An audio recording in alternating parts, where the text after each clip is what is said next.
Haleluya. Yesus selalu memelihara kita dengan setia. Amin. Haleluya. Berikan kemuliaan bagi Tuhan. Tidak ada yang baik.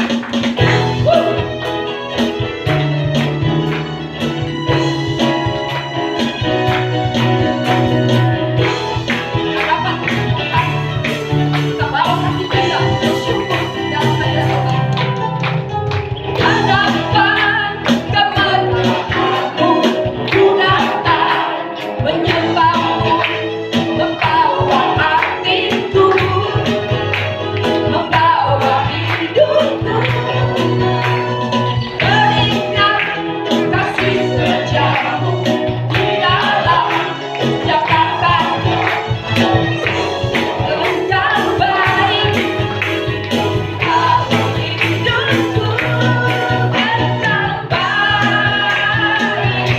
teramat baik. Engkau baik, teramat baik.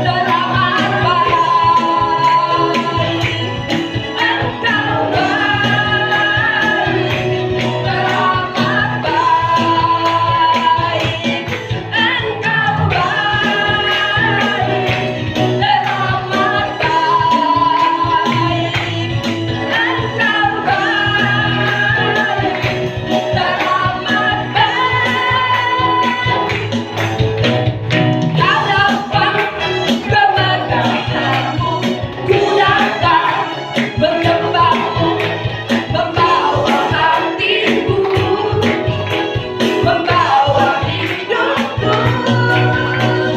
Teringat kasih setiamu di dalam setiap langkahku. Oh sungguh engkau baik. Tidak katakan Yesus baik. Yesus baik, teramat baik. Yesus baik, teramat baik. Yesus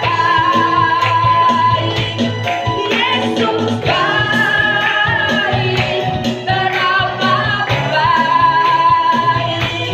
Yesus baik, teramat baik. Yesus baik, teramat baik. Haleluya. Berikan kemuliaan bagi Tuhan. Haleluya. Haleluya. Puji Tuhan. Saya pakai apa? Silakan duduk. Yesus baik bagi kita semua.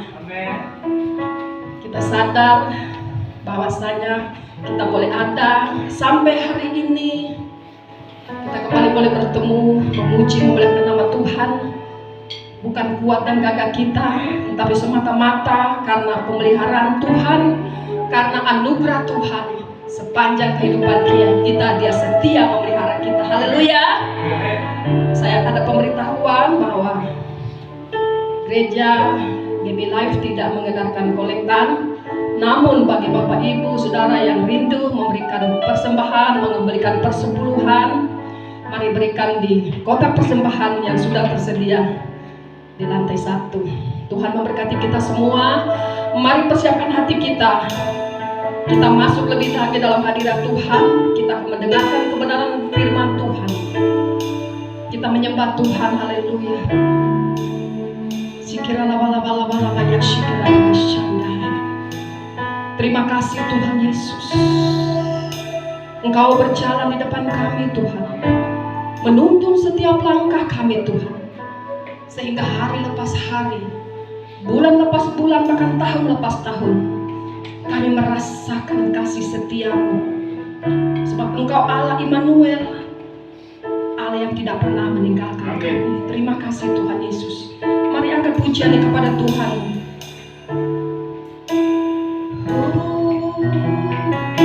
Ku cinta Kau, rahmat-Mu nyata bagiku, hidupku di dalam tangan-Mu.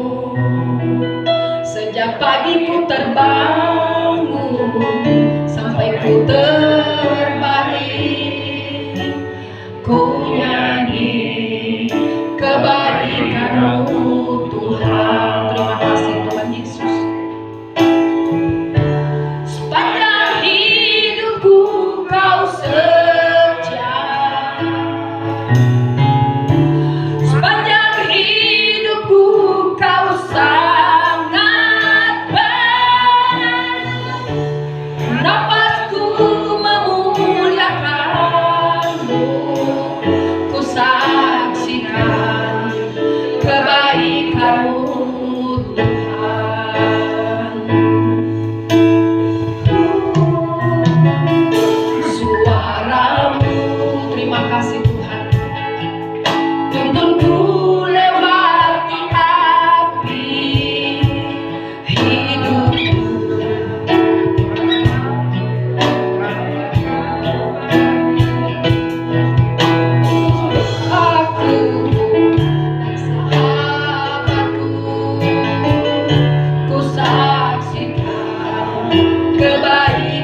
hidupku di dalam tangan-Mu. Terima kasih sejak pagiku terbangun sampai ku terbaring, ku nyanyi kebaikan-Mu Tuhan. Sepanjang hidupku Kau setia,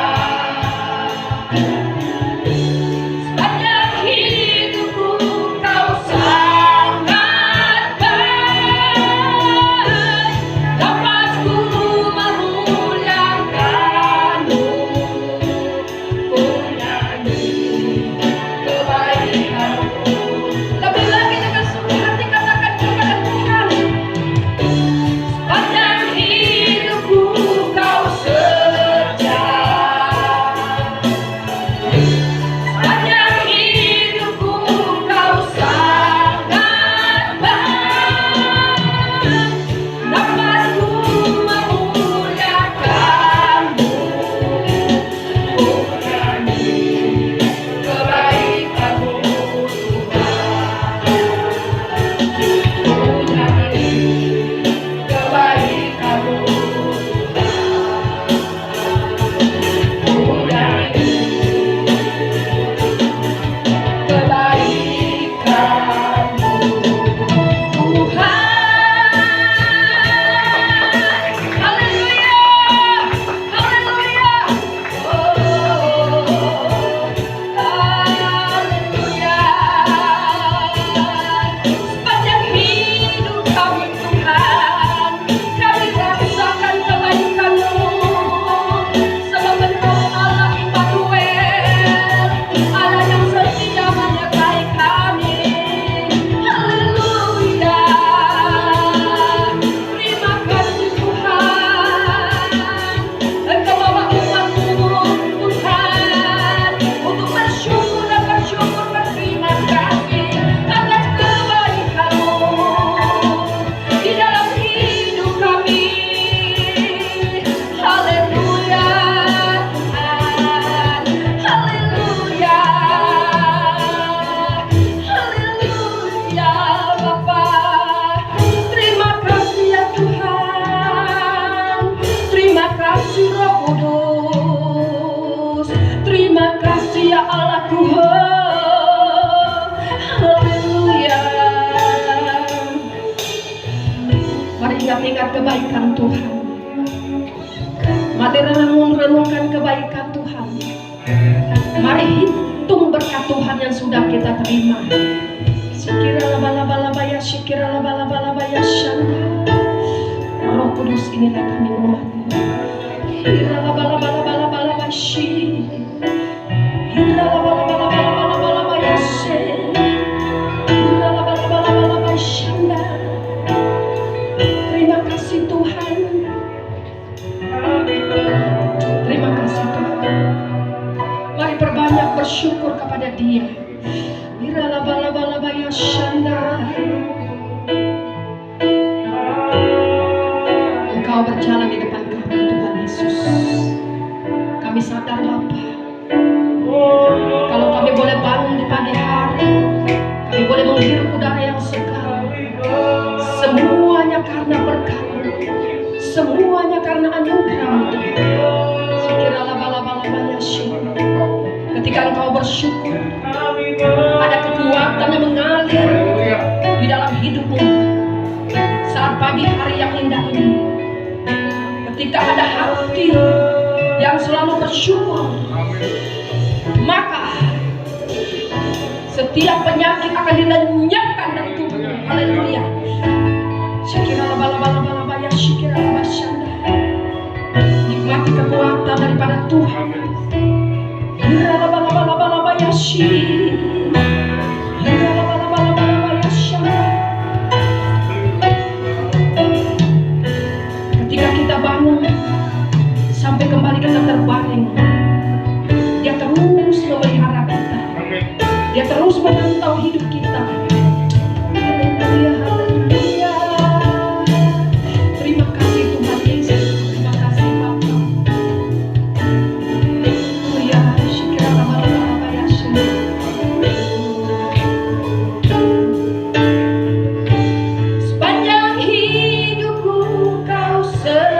setia. Sepanjang hidupku kau sangat baik, nafasku memuliakanmu, menyanyi kebaikan. Lagi-lagi umat Tuhan, haleluya. Sepanjang hidupku kau setia. Sepanjang hidupku kau sangat baik, nafasku memuliakanmu, menyanyi kebaikan-Mu Tuhan. Sepanjang hidupku kau setia. Sepanjang hidupku kau sangat baik, nafasku memuliakanmu,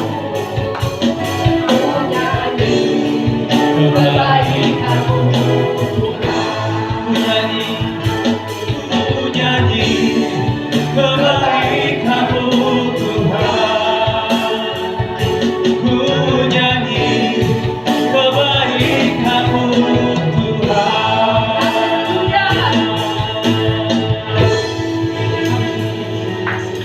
Terima kasih Bapa, terima kasih Tuhan. Kami mau nyanyikan kebaikan Tuhan di dalam kehidupan kami. Karena sepanjang kehidupan kami melihat Tuhan yang nyata, Tuhan yang tidak pernah meninggalkan kami. Kasih setiamu Tuhan adalah perlindungan bagi kami Tuhan, tempat yang aman untuk kami tinggal di dalamnya Tuhan. Terima kasih Bapa, terima kasih Tuhan. Kami buka hati kami pagi hari ini di dalam nama Yesus. Haleluya. Amin. Amin. Silakan duduk kembali. Selamat pagi semuanya, Bapak Ibu yang luar biasa. Wah, senang sekali bisa ketemu kembali di tempat ini ya. Dan saya mau mengucapkan selamat tahun baru. Amin. Tahun baru, harapan baru. Amin. Tahun baru, semangat baru. Amin. Tahun baru pokoknya kasihnya harus lebih menyala-nyala lagi dengan Tuhan. Amin. Wow. Puji Tuhan, saya senang untuk ada bersama-sama dengan jemaat di tempat ini. Thank you Bu Angel untuk kesempatannya ya. Thank you semua pengurus, Pak Erwin, Pak Beni, semua kita di tempat ini ya. Kalau Pak Junianto bilang gitu ya, dia nggak suka diundang khotbah yang banyak-banyak gitu. Dia mau ada di rumahnya gitu ya. Nah, saya juga sekarang bisa mengalami itu gitu ya. Jadi saya paling kalau misalnya GBI Live karena ini cabang, udah pokoknya saya bisa ya. Kalau yang lain-lain kayaknya aduh, mau ninggalin tuh berat gitu ya, mau ninggalin jemaat. Memang bukan hal yang mudah gitu ya. Menjadi gembala itu mungkin waktu itu aku jadi wakil gembala gitu ya sebelum papa meninggal gitu ya. Setelah jadi gembala, memang menjadi gembala itu bukanlah hal yang mudah gitu ya. Jadi kita harus bersyukur gitu setiap kali kita ada di satu rumah, dan saya percaya ini adalah rumah yang Tuhan tetapkan buat saudara semuanya ya. Rumah itu tempat kita bisa bertumbuh. Rumah itu kan nggak kayak mall, bener ya? Beda nggak rumah sama mall? Beda. Kalau mall ribuan orang datang, bener ya? Tapi jam 10 malam mereka pasti semua bakalan pulang. Pulang ke yang namanya apa? Nah, ada nggak yang tinggal di mall? Nggak ada. Memang mall keren, memang mall di situ banyak etalase ya, lantainya dari marmer yang besar gitu ya. Kamar mandinya, saudara kalau kamar mandi mall itu, saudara pengen lama-lama gitu ya. Apalagi mall yang bagus itu ya. Aduh lama-lama aja deh di sini deh. Beda nggak sama kamar mandi rumah kita? Beda, bener ya. Tapi tadi at the end kita nggak tinggal di mall, bener nggak? Kita tinggal di rumah. Saya belakangan di gereja lagi bawain tentang rumah. Rumah itu memang simple, rumah itu sederhana. Rumah itu nggak kelihatan wah nggak kelihatan kayaknya besar, megah. Tapi gini loh, tempat dimana kita bisa rasa diterima, tempat dimana kita bisa pulang, tempat dimana ini keluargaku gitu loh. Nah, saya kemarin diberkati gitu ya, lihat tema Natal saudara di sini. Tema Natalnya adalah small, kalau nggak salah ya. Small is a new big ya, is a new big ya. Aduh, saya senang banget. Kenapa? Karena memang berapa bulan belakangan itu yang lagi saya ajarin di gereja. Kenapa makanya ngomongin rumah gitu. Kenapa nggak ngomongin kita kan harus shine, kita harus bersinar lah apa. Tapi gini loh saudara, semua orang, kita bisa punya ribuan orang di bawah kita, but at the end, di akhir kehidupan kita, yang bakalan terus ada sama kita, itu adalah yang ada di rumah. Bener ya? Bapak Ibu di sini bisa jadi pimpinan perusahaan yang hebat, karyawannya banyak gitu. Tapi kalau udah pensiun, tetap pulang ke mana? Rumah. Kalau kita nggak bangun rumah, kita nggak menjadikan rumah itu rumah buat kita, nanti satu hari ketika kita mau pulang, kita nggak tahu harus pulang kemana. Makanya kayaknya kemarin ya, makanya small is a new big. Coba deh perhatiin hal-hal yang kelihatannya kecil, yang kelihatannya nggak besar. Banyak orang belajar menjadi besar, tapi lupa sebelum kita belajar jadi besar, kita harus belajar dulu jadi kecil. Benar ya? Kan kalau dalam hidup ini diajarin, supaya kita berhasil, supaya kita sukses, supaya pengaruh kita besar. Oke, but small is a new big.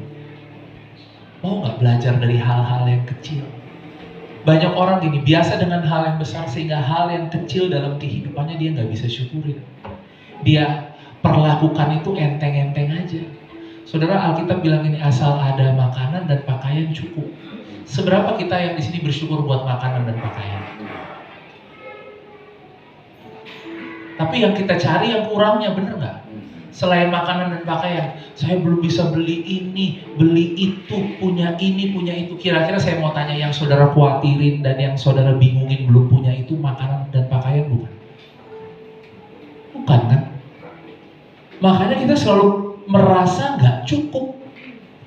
Itu makanya kita bilang gini, ibadah kalau disertai rasa cukup memberi keuntungan yang, artinya gini, ibadah tadi Bu Joyce ajakin kita bersyukur ya. Ibadah, ini rumus, tambah rasa cukup sama dengan keuntungan. Ulang ya, sekali lagi ya, 1, 2, 3. Ibadah, tambah rasa cukup sama dengan keuntungan yang besar. Tahu nggak masalah kita tuh sebenarnya di mana? Bukan di ibadah. Tapi kalau kita orang Kristen ini ada masalah dan lain-lain, yang dipertanyakan apa? Ibadahnya, bener nggak? Pasti kita gini, nggak usah sama orang deh, sama diri kita sendiri. Kayaknya saya kurang ke gereja, kayaknya saya kurang berdoa, kayaknya saya kurang baca firman. Bener nggak? Saudara pernah nggak ngalamin kayak gitu di sini? Seolah-olah yang kurang itu ibadahnya, padahal kalau buat saya yang kurang bukan ibadahnya, saudara.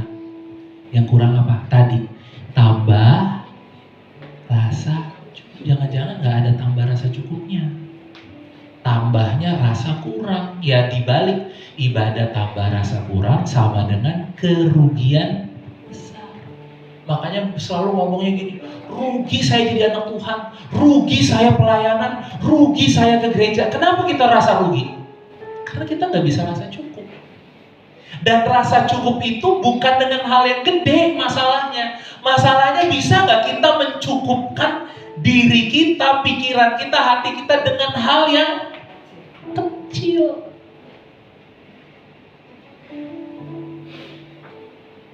Belajar menikmati every moment yang sepertinya kayaknya kecil. Saudara gini loh, setiap waktu tuh gak kembali loh. Ibu duduk sama anak misalnya nih sekarang nih, 5 tahun lagi, 10 tahun lagi, ibu akan kangen waktu ini. Itu gak pernah balik lagi. Anak kita begitu dia udah besar, dia udah bekerja, dia harus, aku harus kerja luar kota, aku harus kuliah luar kota. Orang tua kira-kira kangen nggak? Di sini banyak bapak-bapak muda ya, ibu-ibu muda. Punya anak kecil tuh repot nggak? Repot banget, ya. Ibu Angel ntar lagi mau punya anak bayi lagi gitu ya, baru ya. Ini pasti ribet banget, bener ya. Jadi punya anak bayi itu nggak gampang. Pasti setengah tahun atau 1 tahun itu nggak susah jalan-jalan deh. Di bakalan di rumah, di Jakarta, mau jalan-jalan udah deh bingung, beresin ini, beresin itu, bener ya saudara ya. Punya anak kecil, tapi gini loh, balik lagi nggak waktu kayak gitu? Nggak balik. Nah kadang-kadang kita tuh terlalu menginginkan momen yang besar. Kita lupa lihat momen yang kecil yang hari ini kita punya. Ada suami, ada istri, ada anak. Kita nggak syukurin itu. Cuma yang dipikirin gini, kenapa masalahku gini? Kenapa Tuhan belum jawab doaku? Kenapa mujizat ini belum terjadi? Saudara, yang dipikirin yang gede-gede semua. Mikir nggak yang kecil? Kita tuh selalu lupa jadi kecil. Kita pengennya jadi gede terus. Kita pengennya lihat orang yang di bawah lampu spotlight terus. Artis gitu ya, bener ya. Banyak pengikut, banyak followers gitu ya. Di sini yang punya sosial media, suka nggak kalau followersnya banyak? Zaman sekarang kita udah bisa jadi artis buat diri kita sendiri. Zaman dulu harus diorbitkan biar jadi artis. Zaman sekarang orang bisa jadi artis. Bener nggak? Tiba-tiba udah ngetop di YouTube, tiba-tiba udah, artinya apa? Kita bisa bikin diri kita jadi artis sekarang, bener nggak saudara? Akhirnya orang sekarang tuh sibuk sama yang namanya pencitraan, supaya kelihatan baik, kelihatan bagus. Saudara, saya mau bilang ini sosial media itu cuma yang baik-baik aja di sosial media. Suami istri lagi jalan-jalan ke Eropa, gandengan tangan gitu ya, ciuman gitu. Semua orang, saya pengen banget deh punya keluarga kayak gini. Apa ini pengen jalan-jalan, bener nggak? Apa? Dia, ya iyalah, udah foto di depan Menara Eiffel, masa nggak pelukan gitu, bener nggak saudara? Ya, dipeluk terus gitu misalnya ya. Pernah nggak kita mikir kayak gitu? Ya jelas yang kayak gitu masukin sosial media. Pernah nggak saudara tanya sama dia jalan waktu dia sebelum ke Menara Eiffelnya itu gimana? Jangan-jangan suaminya udah marah-marah tuh di jalan. Pernah yang kedua. Lama banget gitu kan, muter-muter gitu ya. Suami kan maunya cepet-cepet aja. Itu udah kesel banget cuma karena mau foto. Ya mau foto, ya mau foto. Bener nggak? Tapi nggak ada yang mau lihat yang nggak kelihatannya itu. Kita makan enak, posting, bener nggak saudara? Coba udah nggak ada duit, makan Indomie rebus pakai telur, saudara mau posting nggak? Tapi nanti giliran lihat teman kita yang makan enak, enak banget hidupnya dia. Kemarin dia dari restoran ini, sekarang dia ke restoran itu, bener nggak saudara? Akhirnya apa? Kita tuh selalu diajarin, di bawah alam sadar kita diajarin, hidup tuh harus gini, kerjaan tuh harus gini, dan gini. Kita selalu ingin menjadi besar, tapi lupa menjadi kecil. Lupa menikmati hal-hal yang kelihatannya kecil dalam kehidupan kita. Yang muda-muda gitu ya, aku pengen deh sayangin seseorang gitu misalnya ya. Masih jomblo nih misalnya gitu. Kayaknya enak deh kalau bisa sayangin seseorang. Pikirannya galau terus, kenapa? Karena nggak punya pacar. Benar nggak? Pengen sayangin seseorang kan, emang harus pacar. Coba sayangin keluarga dulu. Jangan-jangan cuma galau mikirin pengen punya pacar, sampai lupa sayangin papa mamanya, adik kakaknya.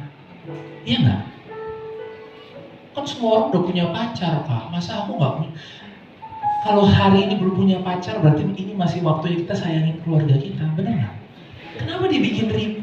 Makanya semua tuh harus kelihatannya yang seperti orang, idealnya tuh kayak orang.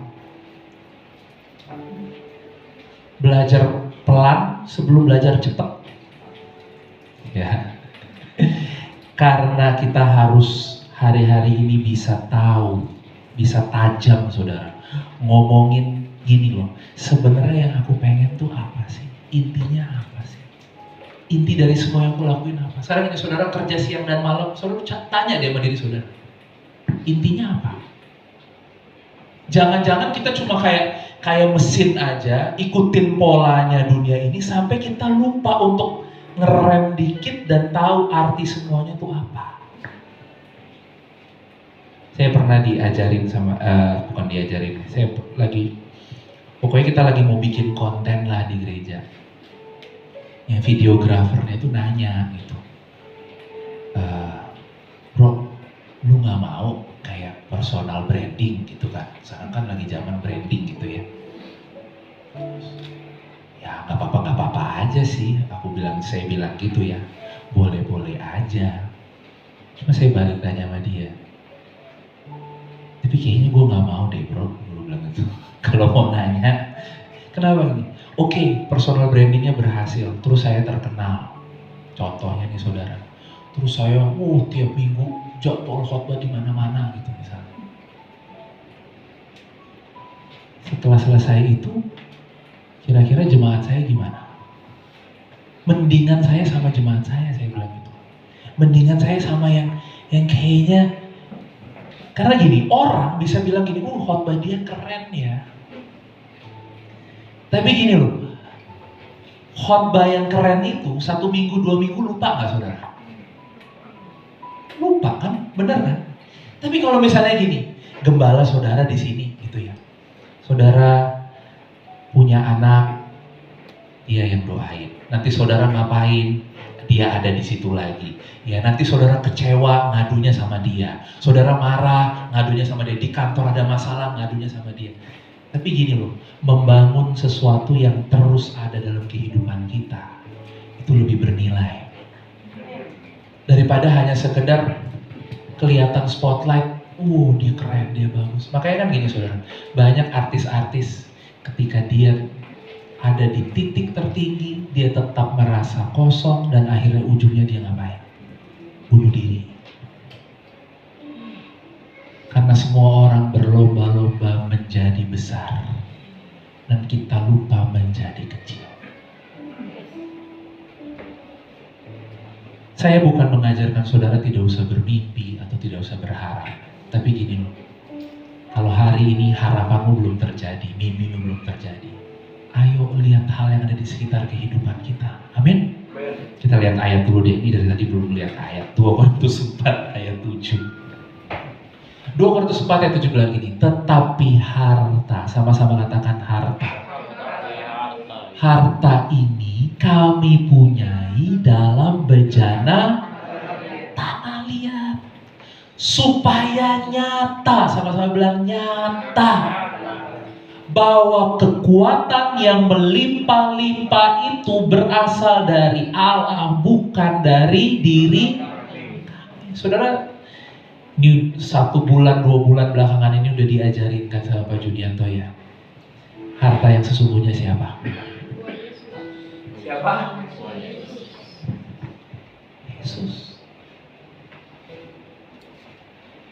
Kita ini bejana tanah liat, punya banyak keterbatasan, punya banyak batasan-batasan, kekurangan-kekurangan. Tapi gini loh, yang harus kita lihat, yang harus fokus kita terus adalah gini, selama aku punya Yesus, aku punya segala-galanya.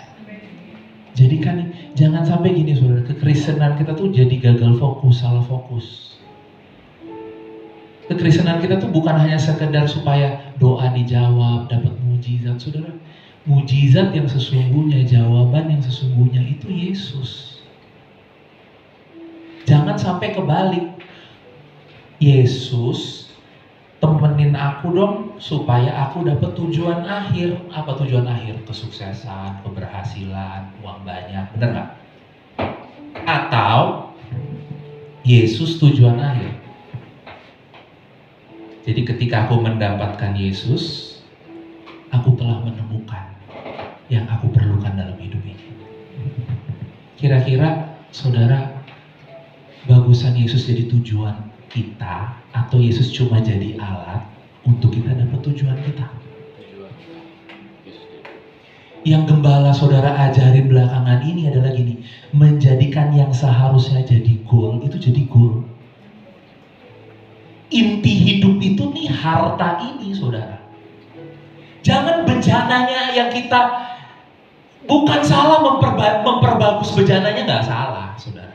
Tapi gini loh, tetap kita harus ngerti inti hidup kita itu adalah harta Yesus yang kita miliki di dalam bejana tanah liat ini. Sehingga tadi nyata. Saudara, ada banyak orang Kristen gak nyata. Yang tadi saya bilang hidupnya gak real. Hidupnya pencitraan doang gitu loh. Kenapa kita gak bisa nyata? Kenapa kebaikan kita gak bisa nyata? Kenapa kasih kita gak bisa nyata? Kenapa ketulusan kita gak bisa nyata? Karena gini, fokus kita bukan kepada hartanya. Fokus kita cuma memperbagus yang si bejana tanah liatnya. Ketika Yesus itu jadi segala-galanya dalam hidup kita, percaya deh saudara, semua yang akan orang lihat dari dalam kehidupanmu itu cuma satu, Yesus. Saudara harus benar-benar begitu terbakar dengan Yesus, sampai gini loh, orang kalau ngobrol sama saudara, itu yang keluar dari mulutmu tuh Yesus. Benar gak? Saudara pernah tahu gak orang yang terbakar sama masalah? Masa sih Pak terbakar? Kayaknya dia baik-baik aja. Tapi orang yang terbakar sama masalah, saudara coba deh ajak dia ngobrol. Yang keluar dari mulutnya apa? Terbakar sama kekecewaan. Ngomong sama dia, bentar aja. Yang keluar, emang tuh si ini, emang tuh si itu. Bener gak? Tapi gini, bayangin gak kalau saudara terbakar sama Yesus? Itu kayak orang deket-deket saudara tuh kayak dapet energi positif gitu loh. Kenapa? Aduh, kalau deket-deket dia ngomonginnya Yesus melulu gitu. Amin. Harus sampai nyata gitu. Bukan pulpen yang nyata sama gak nyata kan? Yang nyata itu, saudara cuma sentuh dikit aja keluar tintanya. Kalau yang gak nyata harus di gosok-gosok gitu. Tahu gak? Tuhan tuh mau kita menyatakan Yesus. Enteng-enteng aja. Sambil masak, tiba-tiba anak-anak saudara bilang gini, Mama, rasa Yesus banget deh. Gitu. Harus gitu dong, amin? Iya. Gak usah yang ribet-ribet gitu ya. Ini main keyboard gini aja gitu. Aduh, saya bisa ngerasain Yesus gitu. Bener gak? Gak harus gitu. Gak harus yang kayak gitu. Nah ini loh, kita mau gak yang kayak gini? Saya mau membawa kita melihat, karena kita ini kan masih belum jauh-jauh Natal kemarin ya saudara ya. Kita mau renungkan apa yang terjadi di Natal, sebenarnya terjadi di Natal itu. Yesus lahir di mana? Semua kita tahu hari ini, Bethlehem. Betul ya? Saya cuma mau menyampaikan cerita ini sebagai gini loh, untuk kasih kita semua semangat. Bahwa saudara dan saya itu punya harta hari ini di dalam kita. Jadi gak peduli apapun yang kita lewatin, ayo fokus sama harta yang kita miliki dalam kita, sama Yesus yang kita punya di dalam hidup kita. Amin. Hari itu ya sama seperti hari inilah, banyak orang gagal, tadi saya bilang gagal fokus, gagal paham gitu ya. Hari itu orang Majus itu adalah ahli-ahli bintang, dan mereka tuh murid-muridnya Daniel ya. Di zaman Babel. Daniel tuh orang pintar saudara, dikatakan 10 kali lipat kepintaran dari semua orang yang lain. Dan dia itu namanya astrologers, orang yang bisa membaca bintang. Dan menurut apa yang mereka pelajari hari itu di Babel, ya, mereka sudah kayak tahu bahwa di satu waktu yang ketika Yesus lahir itu akan ada seorang bintang lahir. Bintang ini dipercaya akan membebaskan. Dia adalah seorang pembebas, dia adalah seorang juru selamat, dia adalah seorang Mesias. Makanya dia bilang ini, kami telah melihat bintangnya dari timur. Kami telah melihat bahwa sang bintang itu akan lahir. Nah, akhirnya karena mereka tahu sang bintang ini akan lahir, dan bintang ini adalah juru selamatnya orang Yahudi karena diajarkan oleh kakek neneknya gitu ya, bahwa ini nanti ini bintangnya ini seorang Yahudi gitu. Nah, mereka mulai berpikir lah, oh kalau bintangnya orang Yahudi berarti Ya lihat aja mereka sekarang adanya di mana. Ya kita ke sana, ke pusat pemerintahnya, karena sang bintang akan lahir. Sehingga mereka orang Majus itu berjalan kemana saudara? Bukan ke Bethlehem, ke Yerusalem. Karena berpikir gini, ya sang bintang harusnya lahirnya di ibu kota dong. Harusnya lahir di pusat pemerintahan. Kenapa dia jadi raja kok? Berarti dia anak raja. Dan mereka langsung aja sesuai dengan pemikiran mereka, karena ini anak raja ya berarti kita carinya di istana raja. Ketemu istana raja, ketemu Raja Herodes, rajanya bingung-bingung. Apa ini, bintang apa ini? Benar nggak saudara? Ya, kita tahu ceritanya ya. Artinya apa? Orang Majus ini berpikir, oh kalau bintang itu lahirnya di Yerusalem, harus lahirnya di sebuah kerajaan. Ternyata begitu tanya, panggil semua ahli-ahli kitabnya, dibilang kitab kita sih tulis di Bethlehem. Bethlehem itu di mana? Mereka juga, karena Bethlehem itu kota yang kecil, benar ya? Waktu itu gembala saudara udah ajarin saudara bahwa itu kayak nggak masuk di peta aja, nggak masuk di peta gitu loh, benar ya? Bethlehem itu kecil banget. Tapi saudara bayangin nggak?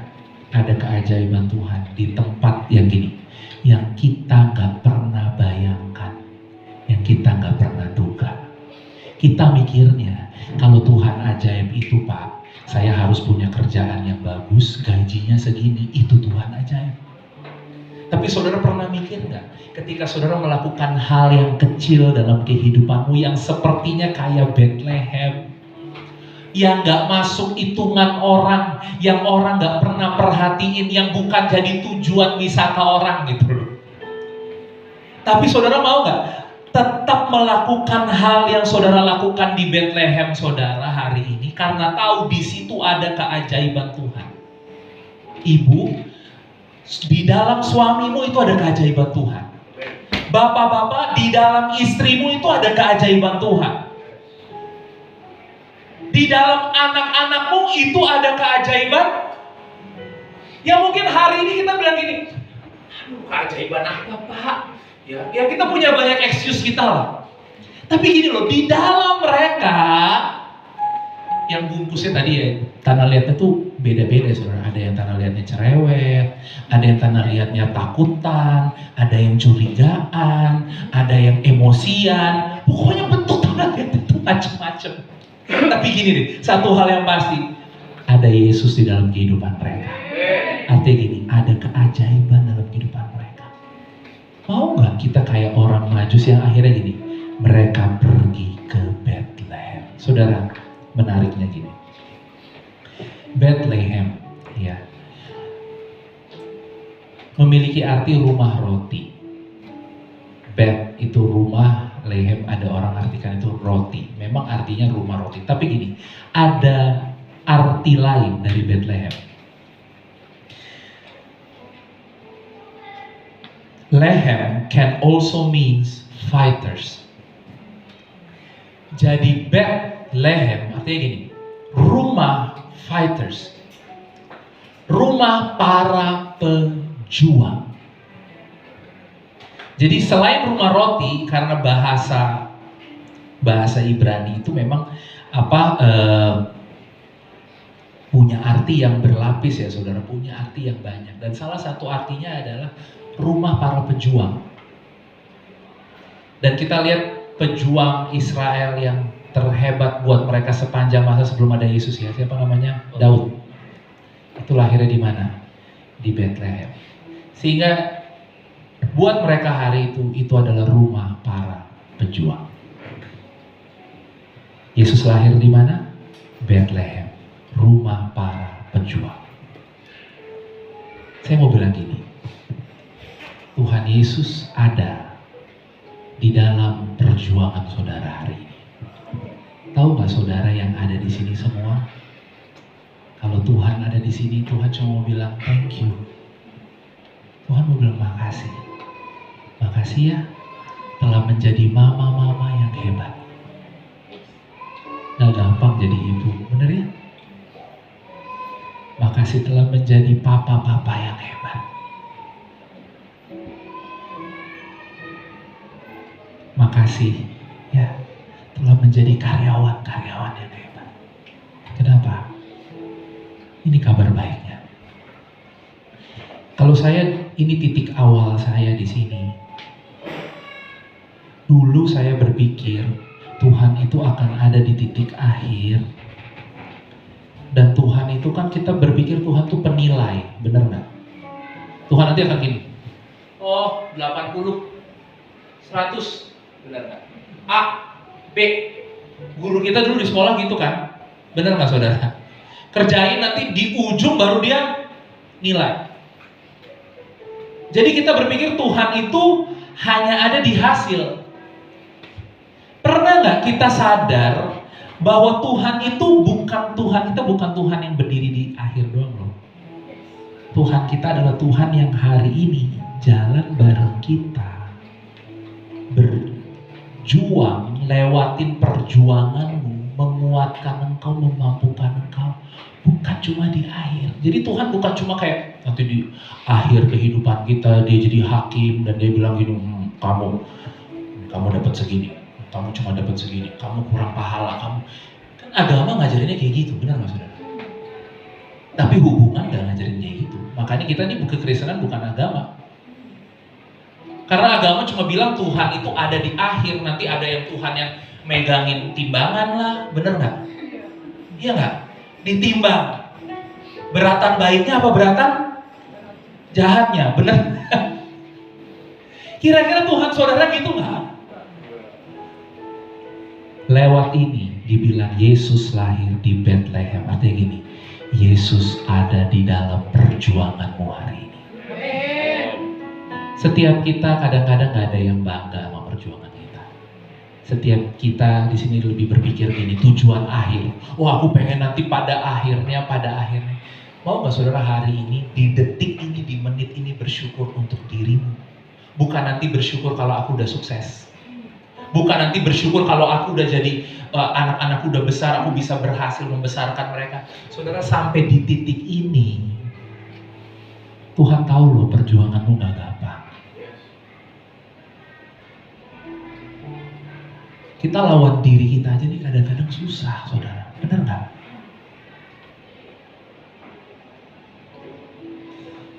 Kita lawan ego kita aja susah. Tapi kalau sampai hari ini saudara bisa menang lawan semuanya, lawan ketakutanmu. Gak usah lawan orang dulu deh. Lawan kekhawatiran kita. Bahkan gini, mau ke gereja aja. Mungkin kita punya banyak alasan untuk gak ke gereja. Bener gak? Tapi hari ini saudara lawan semua alasan itu dan gini, enggak, pokoknya aku harus ke gereja. Itu perjuangan gak? Perjuangan loh. Besarin anak tuh perjuangan. Jadi mahasiswa yang baik itu perjuangan. Jadi karyawan yang baik itu perjuangan. Kenapa saya sampaikan hal ini? Tadi kita berpikir Tuhan hanya ada di hal-hal yang besar, dan hal yang besar itu di ujung, Pak. Tapi tahukah kita bahwa Tuhan ada di dalam hal-hal yang kecil yang hari ini setiap hari kita lakukan, yang kayaknya aduh aku belajar setia aja deh, gak ada orang yang lihat, gak ada yang bilang terima kasih.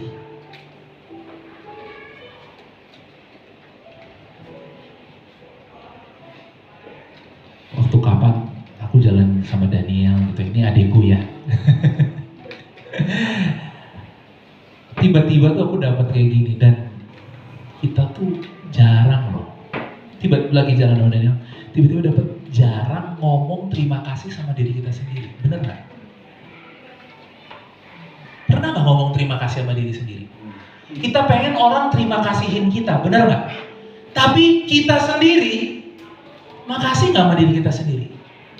Atau jangan-jangan kita cuma asal lihat diri kita tuntutan aja. Kenapa sih kamu gagal terus? Kenapa sih, coba lagi ngaca deh. Nanti pulang ngaca gitu ya. Nah, di depan kaca, coba saudara bilang gini, makasih ya, kamu udah jadi orang yang kuat. Makasih ya, kamu udah berjuang sejauh ini. Gak gampang loh. Mau gak kita di depan kaca berterima kasih sama diri kita sendiri? Jangan hanya sekedar nuntut diri kita gitu. Masih rambutnya gak kayak orang gitu misalnya. Apanya lagi? Mataku kok gini gitu ya. Coba kalau saudara depan kaca, saudara ngapain? Jangan-jangan kita kutuk-kutukin diri kita gini, bodoh gitu, bener gak? Pernah gak saudara kayak gitu? Ayo, coba depan cermin, depan kaca bilang gini, makasih ya, kamu hebat. Makasih ya, gak gampang loh lawan ketakutan, tapi kamu bisa lawan ketakutanmu. Kamu bisa lawan kekecewaanmu, kamu bisa lawan kemarahanmu, kamu bisa lawan mungkin kebosanganmu, apapun juga saudara hari ini. Coba say thank you to yourself. Kenapa? Karena Tuhan itu hargain perjuangan kita. Tuhan tuh ada di rumah. Saudara, rumah itu ngomongin diri kita, saudara. Ngomongin pikiran kita, hati kita. Dia itu ada di Bethlehem, rumah perjuangan. Dia bukan Tuhan yang lahir di Yerusalem, ya, tapi dia Tuhan yang lahir di dalam perjuangan kita. Dia bukan Tuhan yang kita pikir Tuhan bakalan ada di masa-masa puncak gunungku ketika aku sukses, ketika aku berhasil. Enggak, saudara. Tuhan itu ada hari ini ketika saudara berjuang. Dan itu yang membuat kita hari ini bisa bersyukur dan bisa melihat small is a new big. Bukan tentang apa yang terjadi di akhir, tapi hari ini aku jalan sama Tuhan. Dan Tuhan nggak expect perfection kok. Saudara, derajat itu kita bakalan lihat dia ini paling nggak kalau 45 derajat tuh kelihatan banget, atau 90 derajat, bener ya? Kita berpikir perubahan tuh kayak gitu. 180 derajat itu perubahan. Tapi tahu nggak saudara, 0,01 derajat itu perubahan nggak? Kelihatan nggak? 1 derajat, kelihatan nggak? Kelihatan. Nah itu jalan kita tiap hari kayak gitu loh. Saudara, ini di 2023 ini, saya percaya saudara udah jadi saudara yang lebih baik. Jauh lebih baik dari saudara tahun 2022, 2021. Saudara jauh lebih baik. Tapi kalau kita cuma mau ngeliatin akhirnya terus, kita nggak bisa bersyukur, saudara. Ayo, liatin sekarang nih. Meskipun aku cuma geser 1 derajat, tapi ada Tuhan dan Tuhan lihat loh. Tuhan lihat hatiku. Sehingga kita bisa tahu, dia bukan cuma Tuhan di hal-hal yang besar. Dia Tuhan hari ini, di dalam hal-hal yang kecil. Di dalam perjalanan kita setiap hari. Amin. Jadikan dia yang terbaik dalam kehidupan kita. Saya mau tutup dengan satu ayat ini, saudara. Lukas 10.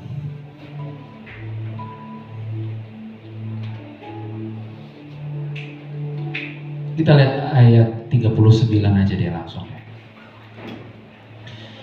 Yesus tiba di sebuah kampung dan seorang perempuan bernama Marta menerimanya. Nah oke, sekarang kita lihat dia di rumahnya. Perempuan itu mempunyai seorang saudara yang bernama Maria. Maria ini apa, saudara? Duduk dekat kaki Tuhan dan terus mendengarkan perkataannya. Sedang Marta apa? Sibuk sekali melayani. Ia mendekati Yesus dan berkata, Tuhan, tidakkah engkau peduli bahwa saudaraku membiarkan aku melayani seorang diri? Suruhlah dia membantu aku. Oke, terus. Karena kan gini, kita tuh yang kelihatan sibuk tuh kayaknya lebih, benar nggak? Lebih berprestasi gitu ya saudara ya. Lebih kayaknya sibuk nih gitu ya. Oke. Tapi sibuknya kalau saudara lihat tadi, khawatir ya. Terus, oke. Tetapi Tuhan menjawabnya gini. Nah ini. Marta, Marta. Dia sibuk ya, oke. Tapi gini, engkau apa? Khawatir dan menyusahkan diri dengan banyak perkara. Jadi Tuhan tahu akar kesibukannya dia itu karena dia khawatir. Kita sibuk mencari cara, sibuk menolong diri kita. Sibuk cari pertolongan orang. Kenapa saudara? Coba jawab sendiri. Karena kita khawatir, sibuk bela diri. Supaya orang tahu aku tuh nggak gitu sebenarnya gitu ya. Kenapa? Karena kita khawatir. Dan Tuhan bilang gini, Marta, kamu sibuk. Kamu ini lagi khawatir dengan banyak perkara. Tapi gini, tetapi hanya satu yang perlu. Maria telah memilih bagian yang terbaik yang tidak akan diambil daripadanya. Maria ngapain tadi ditulis? Duduk. Duduk tuh kelihatannya berprestasi nggak saudara? Ngapa-ngapain nggak? Kayaknya nggak. Tapi gini, dia sedang memposisikan dirinya dia dekat dengan Yesus. Dan di sini dibilang gini, dia telah memilih bagian yang terbaik dan tidak akan pernah diambil daripadanya. Kita boleh sibuk, tapi gini saudara, jangan sampai kesibukan kita adalah karena kekhawatiran dan ketakutan kita. Pastikan hari ini kalau saudara lagi sibuk dan cuma khawatir, coba saudara harus kembali kepada harta yang sesungguhnya. Duduk dekat kaki Yesus dan hanya sekedar gini, Tuhan mau ngomong apa sama aku? Tuhan mau apa? Tuhan ngomong dong sama aku. Dan firman Tuhan bilang gini, duduk dekat Yesus. Kelihatannya gak ngapa-ngapain, kelihatannya gak berprestasi, kelihatannya gak pelayanan, bener ya? Tapi gini, dia mengambil bagian yang paling baik. Bersama Yesus, lewati perjalananmu setiap hari bersama Yesus. Itu adalah bagian yang terbaik. Jangan sampai saudara kehilangan kesadaran itu bahwa saudara lagi sama Yesus di hari ini. Yesusmu bukan hanya ada di akhir perjuanganmu. Yesusmu hari ini mau duduk bersama dengan engkau.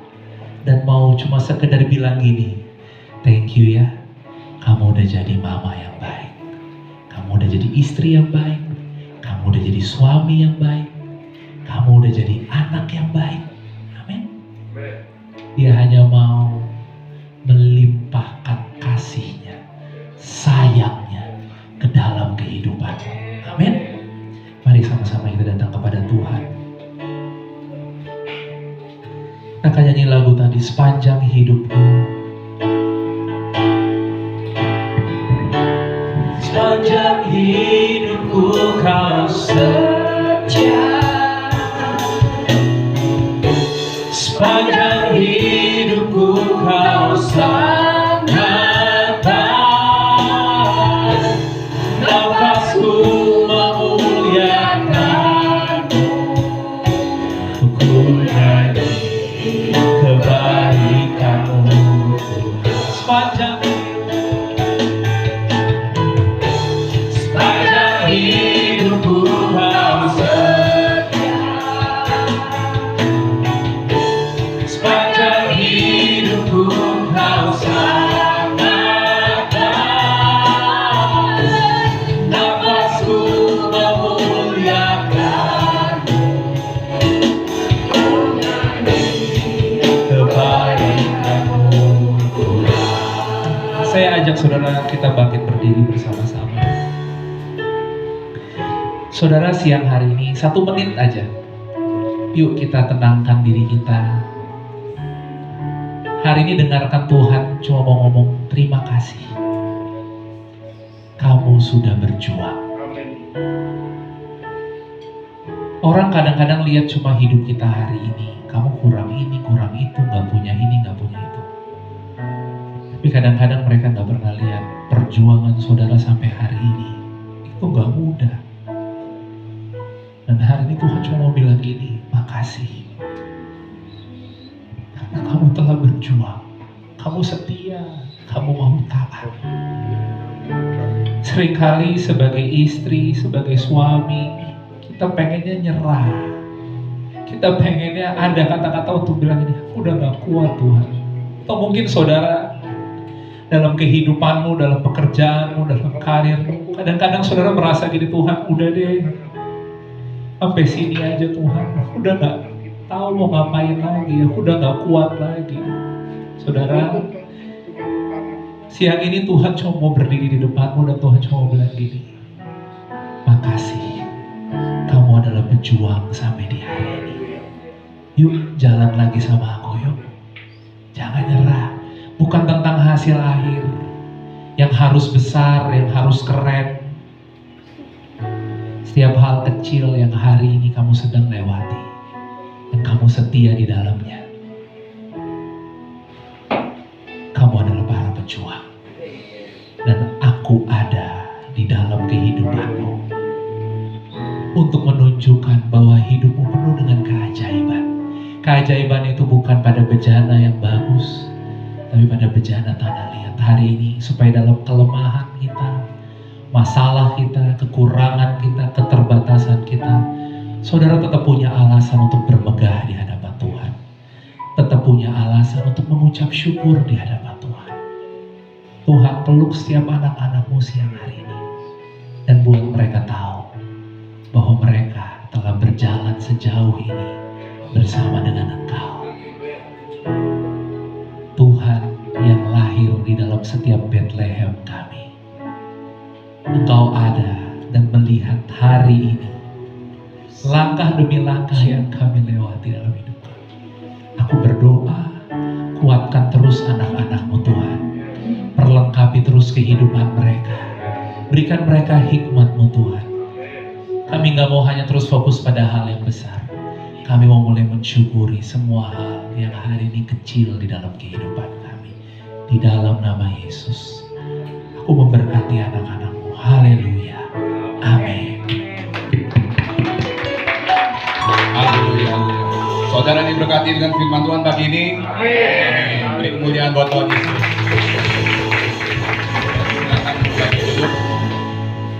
Ada beberapa pengumuman dari GBI Live. Hari Sabtu tanggal 14 Januari ada ibadah pemuda Impactful Youth. Ini akan dibawakan oleh Kak Gunawan dan Kak Samuel. Kami mengundang para pemuda-pemudi untuk datang menghadiri ibadah pemuda. Ini luar biasa, pokoknya bukan kaleng-kaleng. Datang ya guys, datang ya. Hari Minggu tanggal 15 Januari ibadah disertai penjamuan kudus oleh Bapak Gembala kita, Pastor Junianto Naibaho. GBI Live juga mengajak Bapak Ibu, saudara-saudari yang kiranya berkenan tergerak untuk pelayanan di gereja kami, entah jadi aser, WL, singer, urus sekolah minggu atau apapun itu, bisa hubungi saya atau hubungi Chris. Dan saudara juga jangan berkecil hati, jangan minder. Tuhan itu tidak melihat pelayanan besar atau kecilnya. Bahkan berbeda dengan dunia. Dunia apa yang terlihat semakin besar, kontribusi semakin besar, semakin wah, semakin hebat. Tapi Tuhan tidak seperti itu. Beberapa di antara kami, jemaat kami juga ada yang pelayanan tidak terlihat oleh mata, tapi Tuhan tahu apa yang dia perbuat. Terima kasih, cukup sekian. Terima kasih, Esther. Terima kasih sudah datang ke GBI Live. Memberikan firman Tuhan. Kiranya Tuhan memberkati Pastor dalam pelayanan. Tuhan memberkati Pastor beserta keluarga. Apapun yang Pastor lakukan, semua itu berkenan di hadapan Tuhan. Dan kami berdoa juga agar pengembalaan Pastor di GBI Fatmawati sesuai dengan kehendak Bapa di surga. Terima kasih Tuhan, terima kasih Tuhan Yesus. Sebentar kami akan tutup ibadah pada pagi hari ini. Kita akan doa berkat oleh Pastor. Mari kita bangkit berdiri, kita angkat tangan kita. Keluargamu diberkati oleh Tuhan, pekerjaanmu diberkati oleh Tuhan, keluar masukmu diberkati oleh Tuhan, setiap langkahmu diberkati oleh Tuhan. Tuhan memberkati engkau dan Tuhan melindungi engkau. Tuhan menyinari engkau dengan wajahnya dan memberikan kasih karunia kepada kehidupan. Tuhan menghadapkan wajahnya kepadamu dan memberikan damai sejahtera yang melimpah-limpah. Pulanglah, berkat dari Allah Bapa, anugerah dari Tuhan Yesus Kristus, dan persekutuan yang manis dengan Roh Kudus-Nya menyertai kehidupanmu